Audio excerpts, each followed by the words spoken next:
Hey folks, Paul Riddick here. Welcome back to another edition of the Baseball Dads Podcast. Let me ask you a question. Does your son really have a hitting flaw?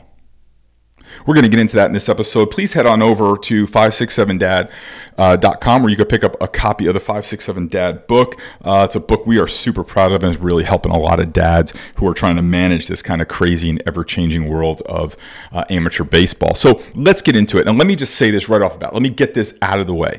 If you go to a lesson or you go to your coach for a session, a BP session or whatever, a lesson, and they immediately start talking to you about the swing, or they want to work out some flaws in you or take you through some drills, you should run far and fast.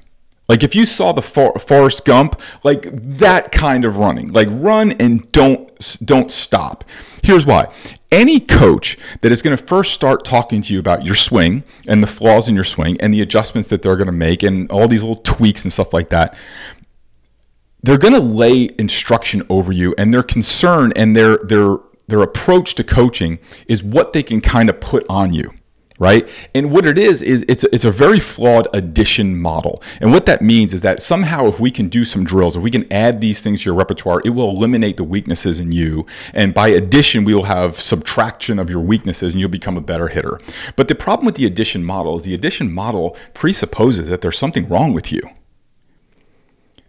And so if you're going to a hitting coach who is using that kind of addition model, then you're always going to be in a situation that there's something wrong with your hitting.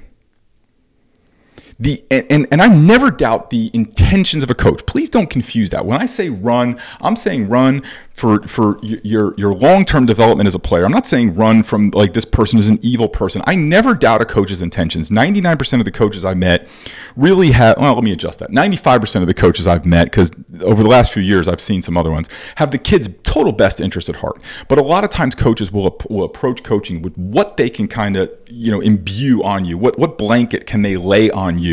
Or how can they take their knowledge and somehow impart it on you? Or they take what they were taught and then kind of regurgitate it and put it back on you because that's the only way they know, because that's the only way that they were taught. And so what happens is that when you take this approach that inherently there's something wrong with your hitting, you will never be a great hitter. I was in a conversation with a former teammate of mine a few weeks ago. We were talking about hitting, and we both agreed on a very interesting thing.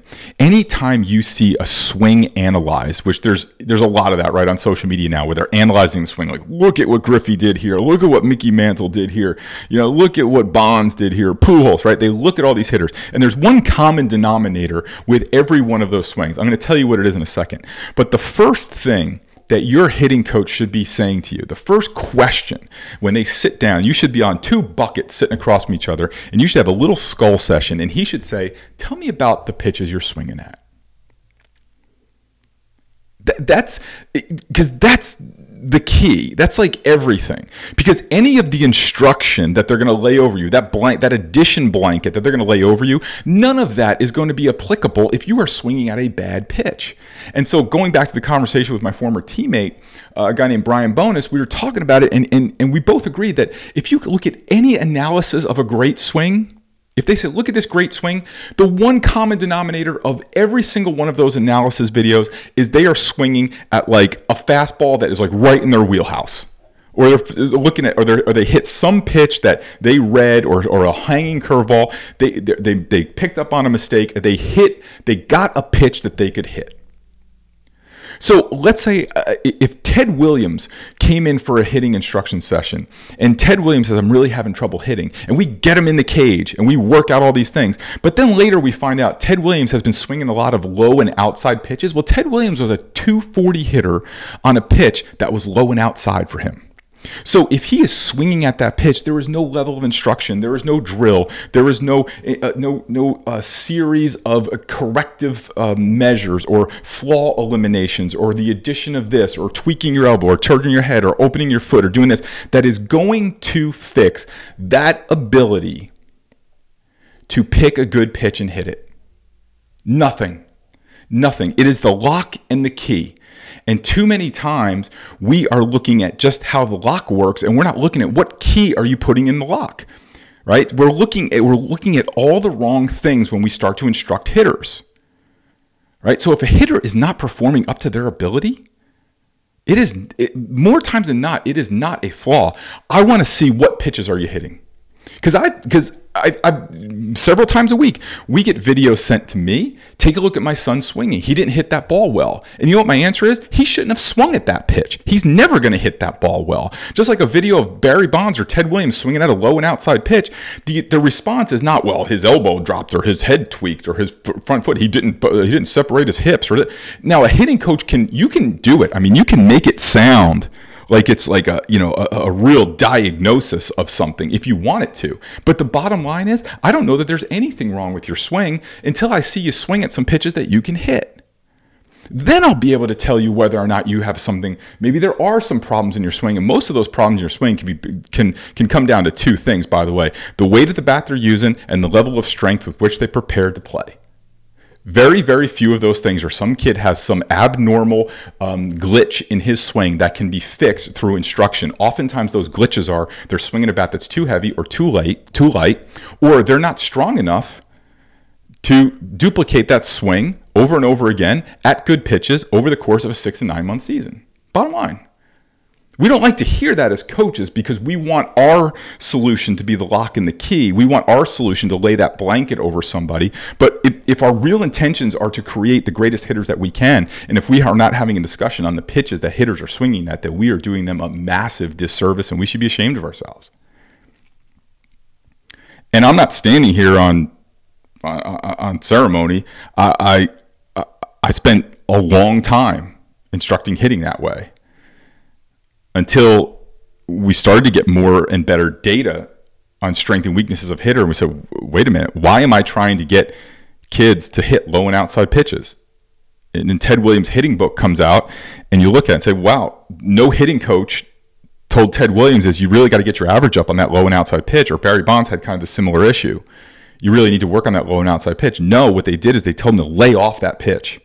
And most of the videos that I see where parents are looking to me, can you analyze my son's swing for flaws? The only flaw that I see is that they're swinging at a bad pitch.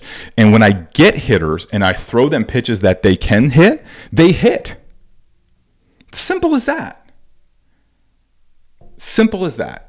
You should, as hitting coaches, we should be establishing the strengths of your hitter, getting your hitter to understand this is where you're strong, this is where you're weak. Now, most of the time, we want to keep you in the areas with which you are strong.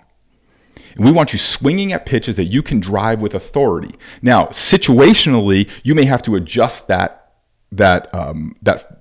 plan of attack, right? If there's 2 strikes, or maybe you need to move a runner over, or you need to, whatever situation of the game may dictate that you may have to abandon that strategy. But as a long-term general strategy, you want to be swinging at pitches that you can hit, and you can hit with authority. If you can't hit the blank out of it, my suggestion is don't swing.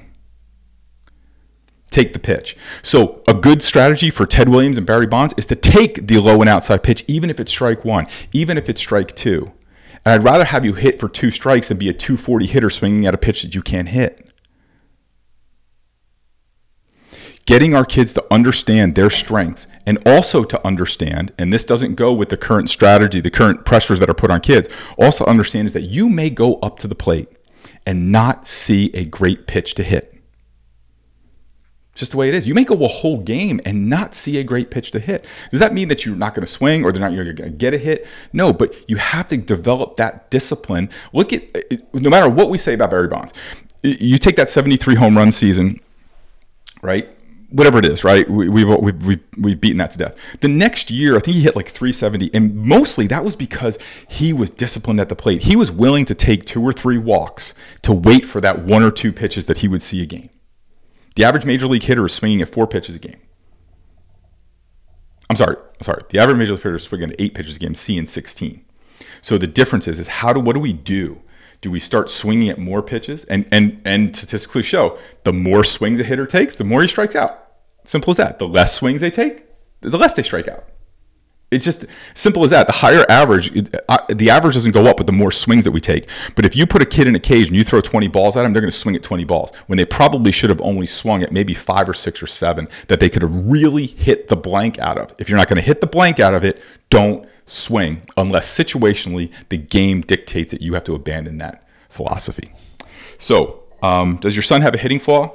I don't meet many kids that have hitting flaws. If they're swinging at the pitches they should swing at. What I do meet is kids that are either swinging too heavy or too light of a bat, are swinging at the wrong pitches, or are not strong enough to duplicate a consistent swing at those pitches for a 6 to 9 month season. And unfortunately, most of those fixes are not brought about by a hitting coach. So in the next, well, not the next one, in an upcoming episode, we're going to talk about underhand tossing. My new favorite thing, underhand tossing. Why are we doing that? I don't know. We are going to go into the sound science and the eclectic wisdom of underhand tossing. Until then, head on over to 567dad.com. And if you're listening on iTunes or YouTube or podcasting platforms, please subscribe. And thank you so much for listening. And we will see you next week. Thank you.